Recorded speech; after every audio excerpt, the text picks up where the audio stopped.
Hey guys, time for some fucking comic book reviews. It's been 2 weeks. Let's take a look at the books from last week, and actually covering Batman and Robin first because actually that's from 3 weeks ago, but I forgot to buy it, and I got it last week.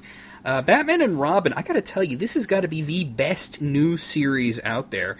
And if you look at the creative team of Grant Morrison and Frank Quietly, it's no wonder. That's the same creative team as All-Star Superman, which was pretty much the best comic book, ever. Well, superhero comic book. Alright, I know Watchmen, but, best in, the past 20 years, we'll say. This is a really great issue that it starts off kind of interestingly with Batman kind of being very dejected, and Alfred is saying, okay, Master Richard, tell me what's wrong. And then it goes to, what happened previously, which is kind of a case that had been mishandled by Batman and Robin. Mostly Robin, who isn't really into working as a team and is using some rather harsh methods of interrogation against this thing. I don't know, man, woman, beast, or whatever the hell that is. It's kind of scary is what it is. But there you have it. This is, like I said, it's like the best new series out there. I've definitely added it to my pull list. You should too. Batman and Robin number 2. Okay, we got Booster Gold number 22. Now, I tend to think that this series, which started off great, has been on kind of a downslide. They got Dan Jurgens writing it, and he's good, but he's no Jeff Johns. The main reason that I haven't considered dropping it yet is because it now has the second feature of Blue Beetle. Blue Beetle was one of my absolute favorite series that got canceled, and to see him, still continuing the adventures is pretty good. Now, this has to do with, in the last issue, Booster was visiting Batman, well, the new Batman, and something changed in the past, and now there's no Batman in the Batcave, and there's 2 Robin costumes on display. So, what the fuck, gotta go back in time yet again. And there's some interesting looks at some alternate timelines, and mainly it's, the Black Beetle is back, and he's trying to destroy the Titans. These fucking ads are pissing me off. And there's actually a really amusing scene with Booster just ogling Starfire. And, yeah, it's pretty amusing. And then Deathstroke shows up. And this is just, pretty much the first meeting of Deathstroke and the Titans, or the Teen Titans, I should say. Fairly good issue. What I really enjoyed was the Blue Beetle backup. If you were into Blue Beetle and you miss it, you totally should be picking up Booster Gold, because these backup features may be short, but they're still really, really good. Okay, that was number 22. Here we have Batman number 688. Some more of this Batman Reborn stuff. And pretty much, the same thing as usual. You got, Dick Grayson trying to get used to being Batman.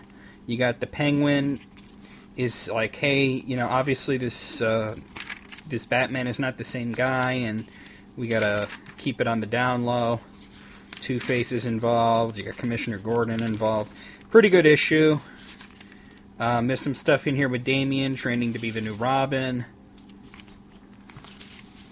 It's Batman. It's been really good lately, even without Grant Morrison. So I gotta say, check it out. Superman World of New Krypton. This series has been really good. If you remember last issue, the Green Lantern showed up, and then Superman, or should I say Kal-El, I don't know, spared these criminals. Now he's on trial for treason. And, he's found guilty here, but the ending of this kind of disappoints me in the fact that basically General Zod changes his mind just because he's starting to like Superman. The ending to this is absolutely shocking. I guess I probably could give it away since this came out last week. They're all celebrating, and Superman just got pardoned, and maybe he's thinking, maybe General Zod ain't so bad after all, I don't know. And then out of nowhere, Zod just gets assassinated. Well, you don't know if he's dead, but, he looks pretty fucking dead right there. So that's Superman World of New Krypton. Number 5 we're up to. That's a 12-issue series, by the way. Green Lantern number 43. This is the prologue to Blackest Night, and the entire issue deals with Black Hand. You get a recap of his origin. He's definitely very, very creepy now. They don't come out and say it, but they're definitely making him out to be like a necrophiliac, which is about the grossest thing in the world, you know. There's actually no Green Lantern at all in this. It's all Black Hand, and I gotta say, they made him creepy. They made him into a villain that you'll believe is actually scary. And if you're, you know, a fan of Green Lantern and you know about Black Hand, you know that that's no small feat. Okay. Speaking of which, here's Blackest Night #1. This one comes on really nice paper. This is the big Green Lantern event of 2009. Jeff Johns' third in his event trilogy. If you remember, he said that Rebirth was the first, and then the second was Sinestro Corps War. A lot of this is dealing with characters that are already dead, and kind of showing you who might be coming back as a Black Lantern. And also there's some characters that have already come back, such as Superboy and Kid Flash. I don't know what the deal with Aquaman is. He's dead, he's not dead, he's dead, he's not dead. There was an Aquaman that was showing up during Final Crisis, and then he just kind of disappeared, and now DC is pretending he never existed. I don't know. Somebody stole Batman's skull, the old Batman, Bruce Wayne.